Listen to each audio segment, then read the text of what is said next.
Madame la ministre, chère corapporteure, chère Véronique, chers membres d'associations, juristes, magistrates, avocates, féministes alliées, administratrices, collaborateurs, collaboratrices, sans qui ce texte n'aurait pas vu le jour, chers collègues. L'histoire se souviendra peut-être que dans le tumulte et l'agitation d'une 5e République à bout de souffle, les droits des femmes furent l'une des dernières citadelles du travail transpartisan. Pour introduire dans la définition pénale du viol et des agressions sexuelles la notion de non-consentement, il aura fallu un travail parlementaire de 2 ans et l'appui continu d'un groupe d'expertes, toutes bénévoles, pour lesquelles j'ai la plus grande gratitude. Dans cette modification du code pénal, chaque mot a été choisi avec la conscience qu'il porte en lui un impact sur des milliers de victimes. Il sera donc inscrit dans la loi pénale que le consentement est libre et éclairé, spécifique, préalable et révocable. Libre parce que chacune, chacun doit être libre de consentir ou non. Éclairé car chacune, chacun doit être en pleine capacité de pouvoir consentir. Spécifique parce que spécifique à une personne, à un acte sexuel défini. On peut être d'accord pour une pratique, mais pas pour une autre. Préalable et révocable parce qu'on vérifie le consentement avant d'initier un contact sexuel, parce qu'on peut changer d'avis pendant et dire stop, parce qu'on peut être d'accord à 19h mais plus à 21h, et parce que l'attention au consentement de l'autre doit être constante. Il sera donc inscrit dans la loi pénale que le consentement est apprécié au regard des circonstances, et c'est là le terme de compromis retenu avec nos collègues sénatrices. La validité du consentement doit être appréciée à l'instant T de l'acte, mais pas seulement. Il faut chercher plus loin, notamment dans les interactions passées, dans d'éventuels rapports de pouvoir, dans la personnalité de l'auteur, pour évaluer si les vulnérabilités de la victime ou des stratégies de l'agresseur ont pu vicier le consentement ou empêcher la victime de résister, voire de réagir.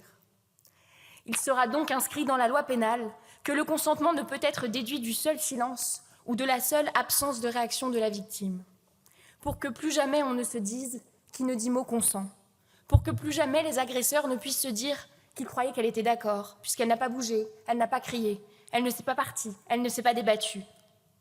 Pour toutes les victimes qui savent dans leur chair ce que c'est que d'être sidérées, paralysées, incapables de se sauver.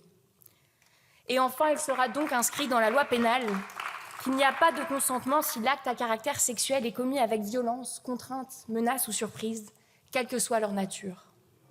Nous nous appuyons sur la loi existante, nous la clarifions, nous la renforçons, pour que la justice ait une compréhension plus fine des violences sexuelles et, in fine, une application plus juste et plus protectrice de la loi. Il y a partout dans ce pays des professionnels qui déjà ont fait au mieux avec la loi actuelle. Mais même avec une jurisprudence qui évolue, personne ici ne peut se satisfaire de l'inégalité des victimes face à la loi. Aujourd'hui, selon le tribunal saisi, l'appréciation des faits varie. Parce que la loi n'est pas claire, vous n'aurez pas les mêmes chances de voir votre plainte aboutir si vous êtes à Lyon ou à Bordeaux.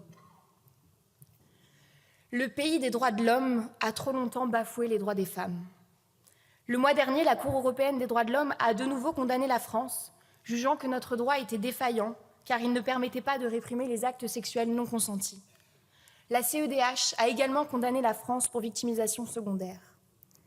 La justice doit faire mieux, elle peut faire mieux.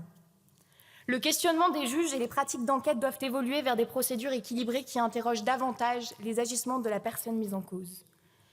Nous clarifions la loi pour que son silence cesse d'être instrumentalisé par les auteurs. Quand c'est non, c'est non.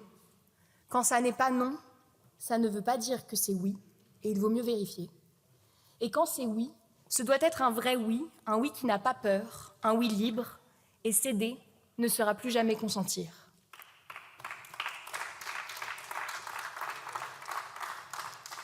Nous le disons avec ce texte, nous, législatrices, souhaitons que les victimes puissent reprendre confiance en la justice et que la loi, cette loi, embarque la société tout entière vers la culture du consentement.